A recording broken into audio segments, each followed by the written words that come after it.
ಪೂಜೆಗೆ ಅಂತ ಬಾಳೆಹಣ್ಣು ತಂದವರು ಮರ್ತೋಗಿದ್ರೆ ಈ ರೆಸಿಪಿ ಟ್ರೈ ಮಾಡಿ. ಏನಂತ ಹೇಳಿದ್ರು ಮಂಗಳೂರು ಬನ್ಸ್. ಒಂದು ಮಿಕ್ಸಿ ಜಾರ್ಗೆ ಬಾಳೆಹಣ್ಣು, ಸಕ್ಕರೆ ಮತ್ತು ಒಂದು ಕಪ್ ಮೊಸರು ಹಾಕಿ ನೀಟಾಗಿ ಗ್ರೈಂಡ್ ಮಾಡ್ಕೊಳ್ಳೋಣ. ಗ್ರೈಂಡ್ ಆದಮೇಲೆ ಅದನ್ನು ಒಂದು ಬೌಲ್ಗೆ ಶಿಫ್ಟ್ ಮಾಡಿಕೊಂಡು 1 ಕಪ್ ಮೈದಾ ಮತ್ತು ಬೇಕಿಂಗ್ ಸೋಡಾ ಎರಡನ್ನೂ ಹಾಕಿ ನೀಟಾಗಿ ಕಲಿಸ್ಕೊಳ್ಳೋಣ. ಕಲಸಾದ್ಮೇಲೆ ಅದನ್ನು 6 to 8 ಅವರ್ಸ್ ಆದಮೇಲೆ ಅದು ಈ ಥರ ಆಗಿರುತ್ತೆ.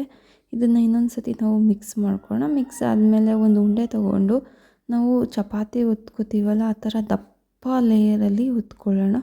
ಒತ್ಕೊಂಡಾದಮೇಲೆ ನಾವು ಅದು ಕಾದಿರೋಂಥ ಎಣ್ಣೆಗೆ ಇದನ್ನು ನಾವು ಪುರಿ ಬೇಯಿಸ್ತೀವಲ್ಲ ಆ ಥರ ಬೇಯಿಸ್ಕೊಳ್ಳೋಣ.